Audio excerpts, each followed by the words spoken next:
गुरुर्ब्रह्मा गुरुर्विष्णू गुरुर्देव महेश्वर गुरुर्साक्षात् परब्रह्म तस्मै श्री गुरुवे नमः.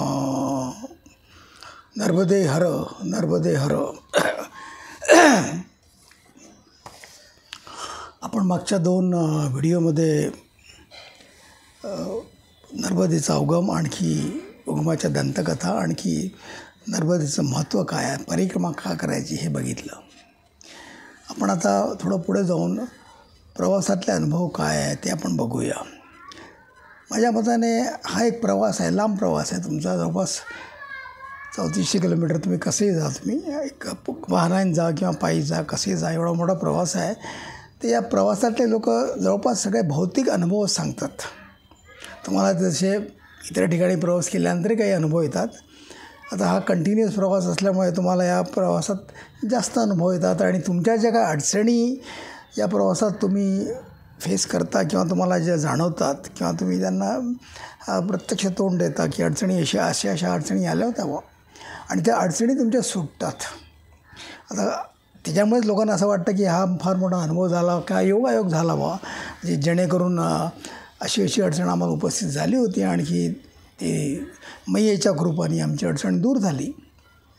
असं मैयेचं त्यावेळेस कृपा किंवा महादेवाची कृपा झाली असं म्हणून लोकांना त्याचा कृतज्ञता वाटते त्याच्या बाबतीत, किंवा खरंच देव आहे. तर हे जवळपास लोक पुस्तकामध्ये किंवा व्हिडिओमध्ये जे लोक तुम्ही बघत असाल, तुम्ही काही नर्मदेचे अनुभव जर ऐकले असाल तुम्ही, तर सर्वसाधारण ते सगळ्यात जास्त अनुभव तुमच्या प्रवासातलेच आढळतात तुम्हाला, ते किंवा आहेत लोक सांगतात ते तसे. तर आपण या अनुभवाचे आपण दोन भाग करूया. एक भौतिक अनुभव आणि एक आध्यात्मिक अनुभव. आध्यात्मिक अनुभवाचा भाग आपण नंतर बघूया. सध्या आपण जे जनरल लोकांना प्रवासातले अनुभव जे वाटतात असतात, तर त्याच्यासंबंधी आपण आज बघूया प्रवासातले अनुभव काय. तर आम्ही दोन्ही वेळेस 2020ला आणि 2025ला मी प्रत्यक्ष वाहनानेच परिक्रमा केली आहे. त्यामुळे माझे वाहनाचे अनुभव त्या बाबतीत जास्त आहेत. पण त्या व्यतिरिक्त आम्हाला जे लोक रस्त्यात मिळाले वाहनामध्ये जातानासुद्धा आम्ही जागोजागी थांबत होतो. आणखी जर कोणी पायी परिक्रमावासी जर भेटत असला, चालत दिसला, तर त्याला भेटून जाऊन त्याच्याबरोबर चौकशी करत होतो. कसं काय चालू आहे, कसा तुमचा प्रवास चालू आहे, किंवा तुम्हाला काय काय अडचणी यायला, असं बोलत होतो. काही लोक पुण्यातही काही लोकांनी पायी परिक्रमा केल्या आहेत, आणि त्यांचेसुद्धा अनुभव त्यांच्याशी चर्चा करून मला कळले आहे. तर त्यांचे अनुभव म्हणजे जे मी ऐकले आहे पायी परिक्रमावाल्यांचे, ते तुम्हाला सांगेन. आणखी आमचे अनुभव स्वतःचे वाहनाचे जे आम्ही प्रत्यक्ष भोगले आहेत ते पण तुम्हाला सांगतो मी तुम्हाला. आता परिक्रमा करायची म्हणजे तुम्हाला एक रोडमॅप लागतो, किंवा तुम्हाला एक मार्गदर्शक लागतो की जो तुम्हाला परिक्रमाला घेऊन जाईल पूर्ण 3400 किलोमीटर, दक्षिण तट, उत्तर तट, आणि फिरून मग ओंकारेश्वरला येऊन जाण्याकरता. तर आजकाल काय झालं आहे की तुमचं गुगल मॅप जे झालं आहे ना, इतकं प्रभावी साधन तुमच्या हातात दिलं आहे विज्ञानाने, त्याच्यामुळे तुम्हाला सगळ्या गोष्टी तुम्हाला गुगल मॅपवर सापडतात. गुगलचा रूट, कुठे हॉटेल्स आहे, कुठे हॉटेल नाही आहे, कुठला रस्ता कसा आहे, तिथे रस्ता बंद आहे की ब्लॉक आहे, की रस्त्यामध्ये काही अडचणी आहेत, किंवा तुमचं डायव्हर्शन रूट कुठला आहे, हे सगळं गुगल मॅप सांगताच. पण मी जेव्हा 2020ला गेलो होतो तेव्हा इतकं प्रभावी साधन गुगल म्हणून कोणी वापरत नव्हतं, किंवा त्यात इतक्या सुधारणा किंवा इतक्या डेव्हलपमेंट किंवा इतक्या इम्प्रूव्हमेंट गुगल मॅपमध्ये नव्हत्या त्यावेळेस. आणि त्याच्याही पूर्वी 20 वर्षापूर्वी गेले तर लोकांचं काहीच साधनं उपलब्ध नव्हते. कसं जायचं, काय जायचं, पुढचा मुक्काम किती दूर आहे, किती किलोमीटरवर आहे, आपल्याला किती वेळ लागेल जायला, तिथे काय सोयी आहे, काय नाही, ह्या पूर्वीच्या लोकांना 25-30 वर्षापूर्वी काहीही माहीत नव्हतं हे गोष्टी. त्याच्यामुळे त्यांच्या प्रवासातले अनुभव त्यावेळेस जे लोकांनी सांगितले आहे, किंवा पुस्तकात टाकले आहे, किंवा व्हिडिओ प्रकाशित केले आहे, नंतर कॅसेट प्रकाशित केला काही लोकांनी, तर ते तुम्हाला त्याच्यामध्ये खूप फरक आहे, तुम्हाला बोललो आहे मी.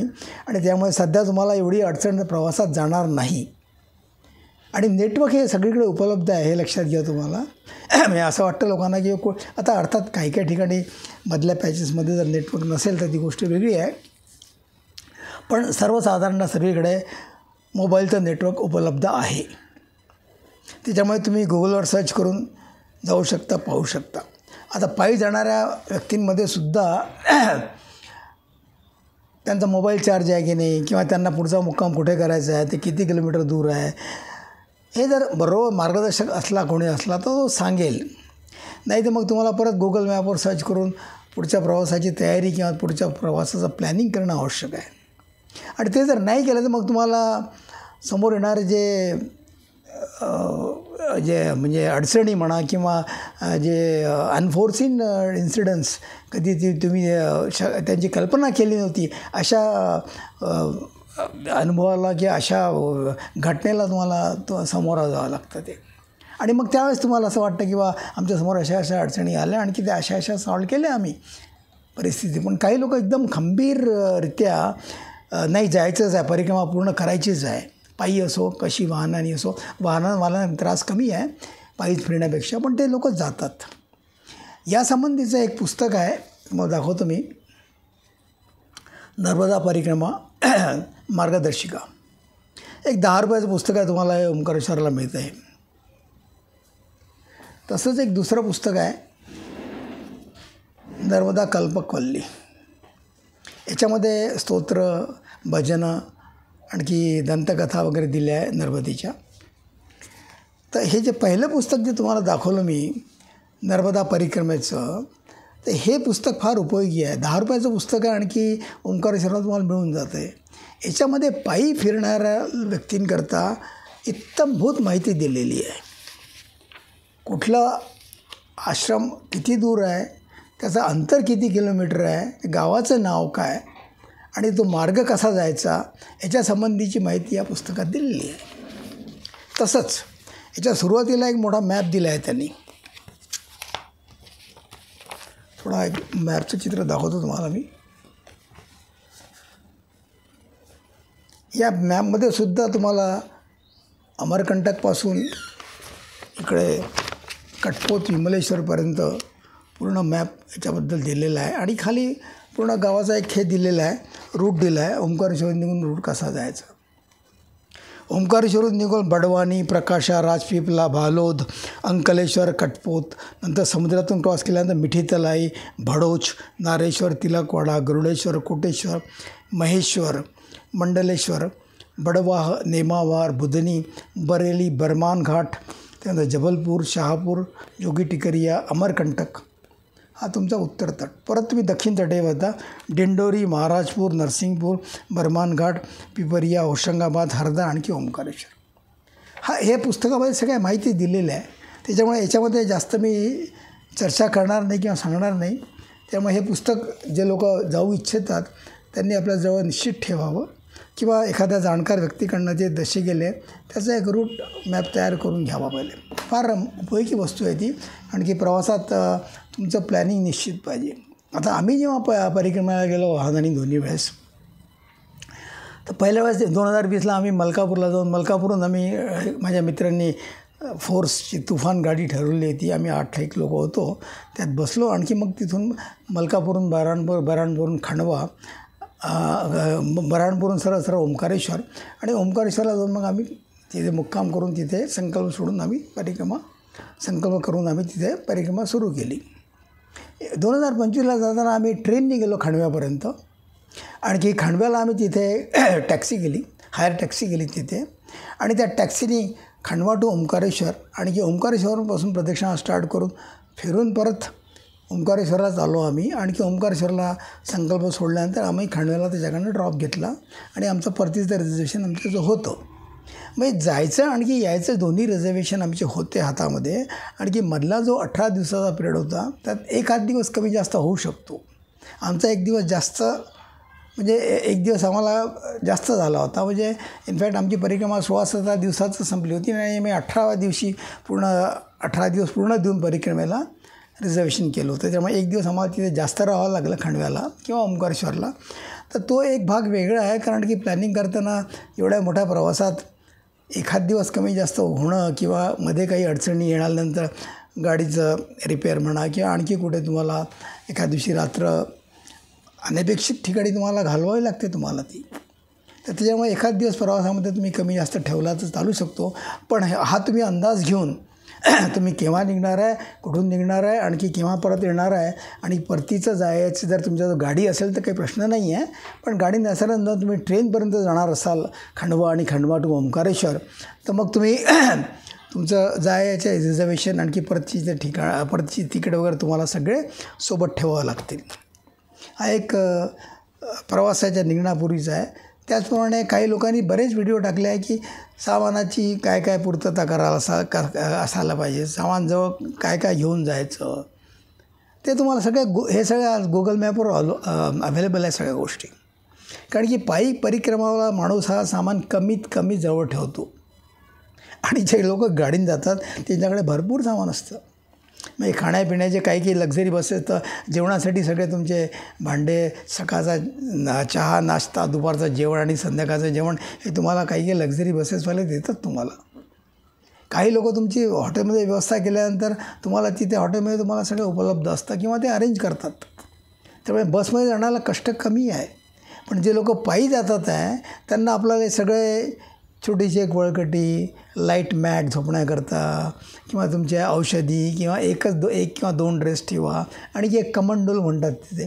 कमंडोल किंवा एक आपला दांडीचा स्टीलचा डब्बा, जेणेकरून तुम्हाला पाणी घेता येईल. आणि एक ताटली छोटी, जिथं छोट्या याच्यामध्ये तुम्हाला प्रसाद वगैरे किंवा जेवणाचं कुठे आश्रमात राहिल्यानंतर मग तिथे ताटं वगैरे नसतात, तुम्हाला तुमचं ताट घेऊन तिथे जेवण करावं लागतं, किंवा ताटामध्ये ते तुम्हाला जेवण वाढतात तुम्हाला ते.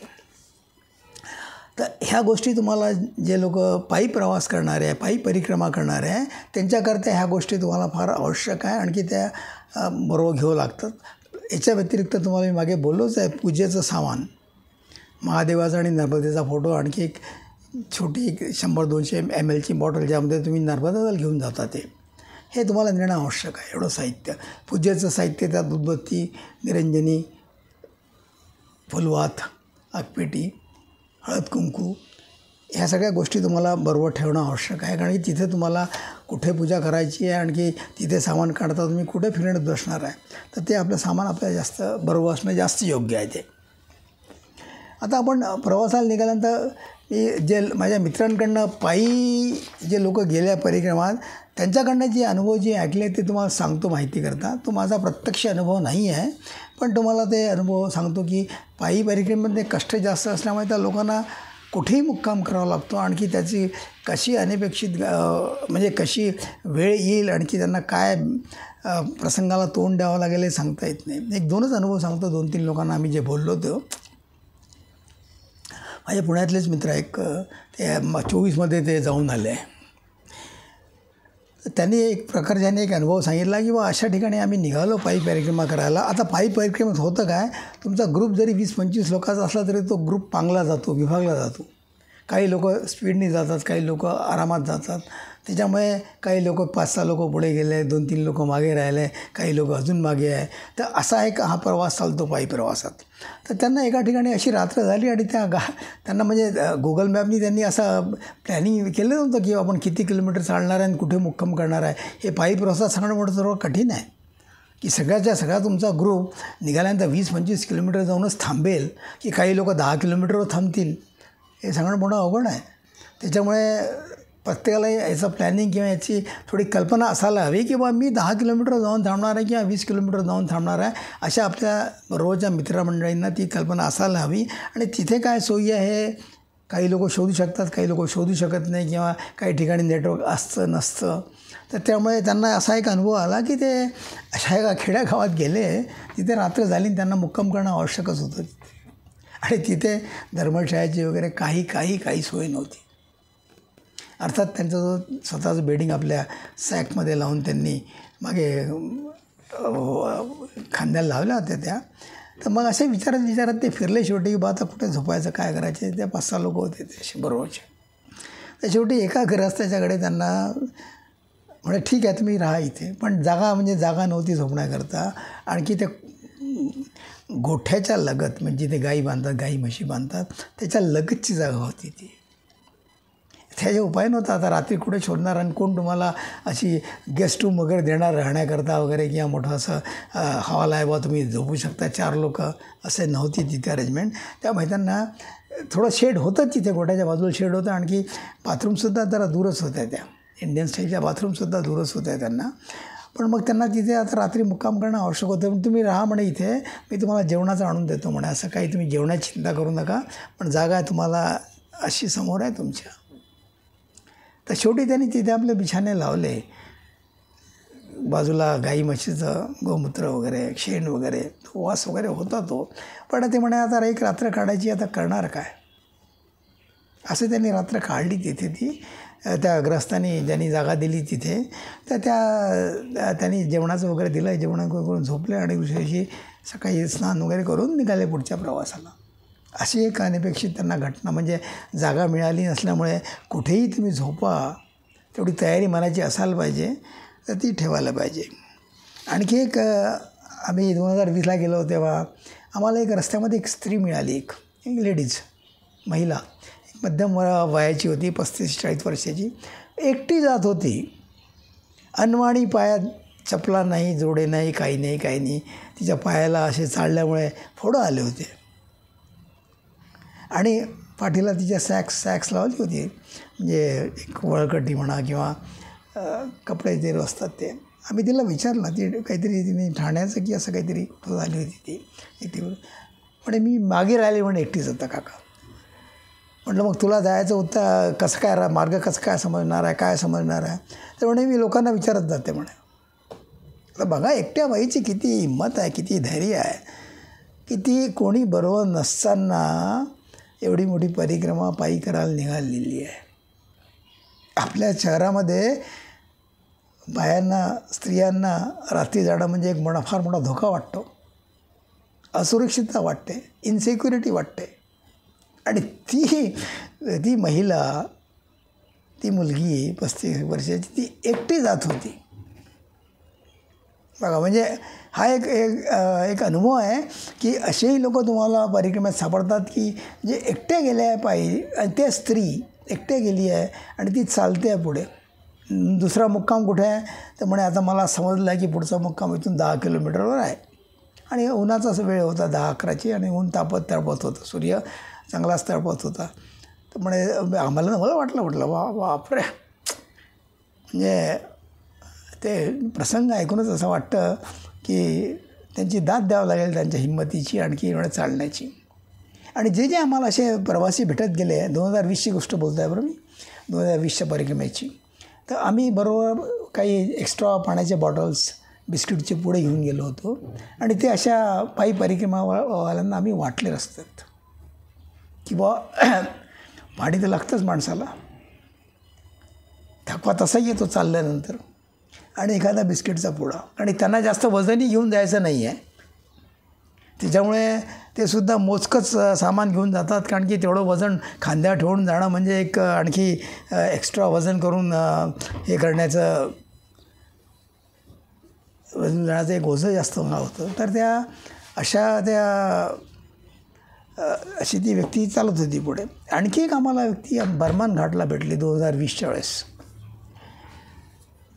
त्या व्यक्तीचा हात तुटला होता. इनफॅक्ट आम्ही त्याला विचारलं, का हो तुम्ही कशा काय एकट्या राहायला. म्हणजे महाराष्ट्रीयन, बघा दोन्ही व्यक्ती महाराष्ट्रीयन. बघा तुम्हाला बोललो की महाराष्ट्रीयन लोक सगळ्यात जास्त प्रवास करतात किंवा नर्मदेच्या परिक्रमाला जातात. तीसुद्धा महाराष्ट्रीयन्स होती, पण तिचा हात तुटला होता, फ्रॅक्चर झाला होता. म्हटलं हे कसं काय. तर म्हणे आम्ही नोव्हेंबरला निघालो तेव्हा पावसाळा म्हणजे इतका थांबला नव्हता, मध्ये पाऊस येत होता. तर ती म्हणाली मी स्लिप होऊन पडली मिठी तलाईला, की मिठी तलाईच्या आसपास कुठेतरी ती स्लिप होऊन पडली तिथे, आणि तिचा हात फ्रॅक्चर झाला. तिला तिथेच म्हणजे उपचाराकरता, बँडेज लावण्याकरता तिला तिथे थांबावं लागलं. आणखी पुढचा ग्रुप पुढे निघून गेला. ही मागेच एक 8 दिवस तिथे होती, सगळं बँडेज वगैरे करून. आणखी नंतर ते तशी निघाली. ती म्हणे आता तुमचं बँडेज तुम्ही पुढे जाऊन काढून घ्या म्हणे, आता तुमचे इथले उपचार संपले. तर ती आम्हाला बर्मन घाटला भेटली, दक्षिण तटी. आम्हाला तिचं वाटलं म्हणे माझा ग्रुप अजूनही पुढे गेलेला आहे म्हणे. आता मला असं वाटून राहिलं म्हणे की थोडं इथून काही अंतर बसनी कट करून त्यांच्या ग्रुपला जॉईन व्हावं. आता ते किती दूर गेले, काय दूर गेलेले आहे, जाईपर्यंत कुठे थांबतील, बस कुठून मिळणार, काय मिळणार, अशा अनेक अडचणी पायी परिक्रमावासियांना झेलाव्या लागतात. पण तिची हिंमत बघा त्या व्यक्तीची, हात तुटल्यानंतरही तिची जायची हिंमत खचली नाही तिची. हे मी ऐकलेले अनुभव सांगतो आहे बरं. म्हणजे आम्हाला जे प्रवासात जे लोक मिळाले त्याचे अनुभव सांगतो तुम्हाला मी. तर हे पायी चालण्याचे 2 अनुभव मला वाटलं की बा हे तुम्हाला सांगणं आवश्यक असं आहे की पायी जर गेले तर त्यांनी अशा गोष्टीचं प्लॅनिंग करणं, आणखी राहायचं कुठे, काय राहायचं, आणखी अशा वेळेस पूर्ण ग्रुप थांबत नाही तुमच्याबरोबर. 1 किंवा 2 व्यक्ती, तुमचा मित्र किंवा तुमचा पती किंवा पत्नी तुमच्याबरोबर थांबेल, बाकीचे लोक थांबणार नाही. बाकीचे लोक पुढे जातात. त्यामुळे ग्रुप थोडा पांगला जातो म्हणा, किंवा पुढे गेलेले लोक आहे हे मागून लोक येणार आहे असा त्यात एक प्रकारचा अनुभव तुम्हाला घ्यावा लागतो. आता वाहनाद्वारे परिक्रमेचे अनुभव सांगतो तुम्हाला मी, जे आम्ही म्हणजे एक्सपिरियन्स केले, अनुभवलेले आहे. हे सगळे प्रवासातले अनुभव आहे. याच्यामध्ये आध्यात्मिक अनुभव सांगणार नाही, पण हे प्रवासातले अनुभव पण कधी कधी माहीत असतात लोकांना. पण लोकांना वाटतं अरे बाबा हे काय तू प्रवासातले अनुभव सांगून राहिला. पण हे काही विशेष महत्त्व नाही आजच्या घडीला, कारण की आजकालच्या सुव्यवस्था म्हणा की व्यवस्थापन म्हणा, रेल्वे, बस म्हणा, ह्या सगळ्या सोयी अवेलेबल असल्यामुळे इतकं काही तुम्हाला कष्ट सोसावे लागत नाही जितके पायी परिक्रमावासियांना सोसावं लागतात. आता मी पहिल्या वेळेस जेव्हा गेलो 2020मध्ये, तर मलकापूरहून आम्ही फोर्स मोटरची तुफान गाडी केली होती. मलकापूरहून आम्ही ओंकारेश्वर गेलो आणि तिथून परिक्रमा स्टार्ट केली. दुसऱ्या वेळेस आम्ही गेलो तर दुसऱ्या वेळेस आम्ही ट्रेननी पुणे टू खंडव्याला उतरलो आणि खंडव्यावरून आम्ही टॅक्सी करून ओंकारेश्वरला गेलो. हा त्यातला एक म्हणजे कसे गेले लोक तिथपर्यंत ओंकारेश्वरला. तर पहिल्या वेळेस गेलो आणि दुसऱ्या वेळेस गेलो तर आम्हाला गाडीने त्रास दिला रस्त्यात. म्हणजे त्याला सांगूनसुद्धा त्याला दोन्ही ड्रायव्हरला, दोन्ही मालकाला सांगितलं होतं की आम्हाला 3400 किलोमीटरचा प्रवास करायचा आहे, गाडीची प्रॉपर सर्व्हिसिंग करून घे. गाडीचं तेल, पाणी, टायर्स व्यवस्थित आहे की नाही आहे, आणखी गाडीचे किलोमीटरचे जे ऑइलिंग वगैरे करतात, आणखी हे करतात, ते सगळं सर्व्हिसिंग करून घे तू. इवन आम्ही गाडीमध्ये जो चार्जिंग पोर्ट होता तो चार्जिंग पोर्ट चालू आहे की नाही, त्या चार्जिंग पोर्टला मल्टिपल चार्जिंगचे कॉर्ड्स आम्ही जवळ ठेवले होते. कारण गाडीत बसल्यानंतर प्रत्येकाचा फोन डाऊन होणार आणि प्रत्येकजण तो फोन चार्ज करणं, त्याला वाटायचं की बा माझा फोन चार्ज असून मला काही मेसेज येतो का, काही फोन करायचा आहे का, त्याला पाहावं लागतं. तर त्यामुळे असं चार्जिंग युनिट्स आम्ही मल्टिपल चार्जिंग कॉर्ड ठेवून ते ठेवले होते बरोबर. तर आमची 2020ला गाडी बऱ्हाणपूरच्या अगोदरच मलकापूरहून निघाल्यानंतर तिचा टायर रॉड ब्रेक झाला. तिचा स्टेअरिंग रॉडचा जो टायर रॉड असतो समोरचा तो तुटलाच तो ॲक्च्युली. तिथेच मुक्काम म्हणजे थांबलो आम्ही तिथे 2 तास. त्यांनी लगेच मलकापूरला बॅक फोन केला मालकाला, तेव्हा म्हणे हे गाडीचा टायर रॉड तुटलेला, स्टेअरिंग रॉड तुटला आहे. तो टायर रॉड तिथून घेऊन आला आणि तिथे रिपेअर केला. त्यात आमचे 2 तास गेले. पुढे निघालो. 2025ला सुद्धा आम्ही जेव्हा खंडव्यावरून टॅक्सी करून निघालो, एर्टिगा टॅक्सी होती 6 जणांची. खंडव्यावरून निघत नाही त्यालासुद्धा आम्ही हे अनुभव सांगितला होता की तुझी गाडी अप टू डेट ठेव, तेल पाणी करून सर्व्हिसिंग करून टायर वगैरे व्यवस्थित आहे की नाही सगळे चेक करून ठेव. म्हणजे साहेब मी करून ठेवल्यामुळे तुम्ही चिंता नका करू. निघालो आम्ही 20 किलोमीटर जात नाही खंडव्यावरून, सेल्फ डाऊन, गाडी स्टार्टच होईना. परत त्याला फोन केला, अरे म्हटलं तुझी गाडीचं सर्व्हिसिंग करून घेतलेली आहे आणि की आता ही गाडी इथे पुढे जात नाही आहे पुढे. तर तो म्हणे साहेब तुम्ही बॅक करा म्हणे, धक्का देऊन बॅक करा, गाडी चालवा, आणखी तुम्ही परत बॅक टू खंडवा या म्हणे, तिथे मेकॅनिक आहे म्हणे, तिथे आपण रिपेअर करू. शेवटी धक्का मारला गाडीला, गाडी स्टार्ट झाली आणि मग तशी गाडी आम्ही खंडव्याला बॅक केली ती आणि खंडव्याला बॅक करून मग तिथे सेल्फ रिपेअर केला. आता असं वाटलं मग ठीक आहे, अबे चलती का नाम गाडी तो आहे फायनली. तर चलती का नाम गाडी, तर गाडीत निघालो आम्ही बसून जायला. गाडीत वाटत जायला निघालो आम्ही. तर आमची गाडी पुन्हा आमची गाडी एनरूटमध्ये परत ब्रेकडाऊन झालं तिचं. ते झालं नेमावरला परत तोच सेल्फ, जिथे आम्ही त्याची डिस्ट्रीब्युशनची किट बदलली होती, सगळं काही झालं होतं. परत नेमावरला गेल्यानंतर गाडी तिथे परत फेल झाली. आता तिथे अगदी रात्र झाली होती, 7:30 झाली होती. तो मेकॅनिक दुकान बंद करायच्या मार्गात होता. अरे त्याला म्हटलं, बाबा हे गाडी पण आम्हाला उद्या जायचं आहे, रात्रभर आम्ही मुक्काम करतो इथे. तर त्यांनी मोठ्या मुश्किलने म्हणे, साहब इसका पैसा अलग लगेगा, उसका पैसा अलग लगेगा, वो पार्ट है की नाही देखना पडेगा, फलाना डिमाका. नाही बऱ्याच गोष्टी सांगितल्या आम्हाला. म्हटलं बा तू चालू तर कर काम. मग त्यांनी काढला परत सेल्फचाच प्रॉब्लेम. पण सेल्फचा प्रॉब्लेम मग त्यांनी काढला, त्याला जो करता येत होता तो काढला. तर म्हणे सेल्फ तो ठीक आहे, बाहेर काढल्यानंतर सेल्फ अगदी व्यवस्थित चालायला लागला. आणि गाडी बसल्यानंतर त्याला काय प्रॉब्लेम होता ते काय मार्गच नव्हता आम्हाला. तो म्हणे, साहब सेल्फ वगैरे सब ठीक आहे बोले. त्यांनी परत फिट करून दिला. बोले गाडी ठीक आहे, ले जाओ. नहीं अभी नहीं आएगा, आपको कोई प्रॉब्लेम नहीं आएगा, ले जाओ. काही लोकांचा आमचा म्हणजे मित्रांचा त्या गाडीवरचा विश्वास ढळला की बा ही गाडी काही बरोबर नाही आहे, आणखी आपला इतका मोठा प्रवास आहे, आपण ती गाडी कशी पूर्ण प्रवासात आपल्याला साथ देईल. पण दुसरा उपाय पण नव्हता ना, त्यात तुम्ही करणार काय त्याच्यामध्ये. पण त्याच्यामध्ये दुसरा उपाय नसल्यामुळे आम्हाला तसंच मुक्काम करून तो गाडी घेऊन आम्हाला तशी जावं लागली पाठीमागे. म्हणजे आम्ही पाठीमागे म्हणजे दुसऱ्या दिवशी तीच गाडी घेऊन निघालो. आणखी परत सलकनपूरला आम्हाला परत तोच सेल्फनी दगा दिला. आता लोक एकदम हादरून गेले की म्हणे, अरे जर असं प्रत्येक 200 किलोमीटर आणि 500 किलोमीटर जर आमचा सेल्फ जर ब्रेकडाऊन व्हायला लागला तर हे कसं होणार आहे आपलं. तर तो आमचा ड्रायव्हर आम्ही जेव्हा सलकन देवीचं माता मंदिर पाहायला गेलो वरती, तर ड्रायव्हरने ऑलरेडी ॲक्शन घेऊन की बा आता या काहीतरी गाडीचं करायला पाहिजे, लोक येऊन परत माझ्या ओरडतील, आणखी म्हणतील की यार हे गाडीचं काहीतरी करायला पाहिजे. तर तो ऑलरेडी गाडी रिपेअर करायला घेऊन गेला होता तो. तर तिथे त्यांनी एक मोठी हुशारी केली त्यांनी की बा हा सेल्फच पूर्ण चेंज कर. मला 9,000 रुपयाचा सेल्फ आहे नवीन, तर 9,000 रुपयाचा सेल्फ त्यांनी नवीन टाकून घेतला त्याच्यामुळे. आणि मग परत आम्ही निघालो प्रवासाला. पण त्याच्यानंतर देवीची कृपा म्हणा, मैयाची कृपा म्हणा, आम्हाला गाडीने त्रास दिला नाही. आम्ही आमची परिक्रमा पूर्ण खंडव्याला येईपर्यंत, ओंकारेश्वर खंडव्याला येईपर्यंत आमची ती परिक्रमा पूर्ण झाली ती. आता बघा, चलती का नाम गाडी तुम्हाला मी बोललो आता, आणखी हे कितीदा सेल्फ फेल झाला आमच्या गाडीचा. नवीन नव्हती एर्टिगा, तिचे 1,00,000 किलोमीटर झाले होते ऑलरेडी. आणि पूर्वीची जी फोर्स गाडी 2020ला घेतली होती तीसुद्धा बरीच चालली होती. आता लोक चालवतात त्या गाड्या, किती किलोमीटर चालली आहे, गाडीची कंडिशन काय आहे, कुठला पार्ट कधी फेल होणार आहे, हे सांगणं जरा कठीण आहे. आणि तसं असतानाही सुद्धा त्यात एक सगळा महत्त्वाचा पॉईंट असा आहे की आम्हाला प्रत्येक ठिकाणी मेकॅनिक सापडला.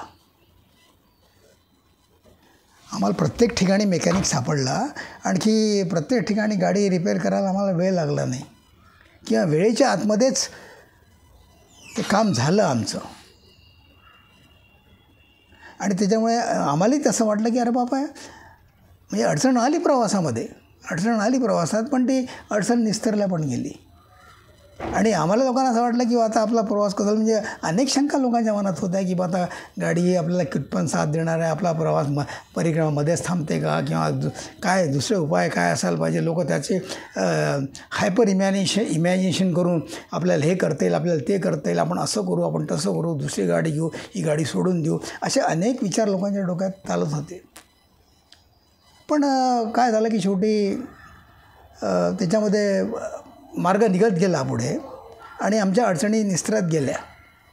आणि अडचणी निस्तरत गेल्यानंतर हे नॅचरली मग अशा वेळेस तुम्हाला देव आठवतो, अशा वेळेस मैया आठवते तुम्हाला की अरे वा वा वा वा, काय आपल्याला प्रत्येक ठिकाणी मेकॅनिक सापडला. अशी अडचण म्हणून जाणवली नाही, पण तेवढे 2-3 तास तिथे आमचे असे प्रवासात जातात, असे आपले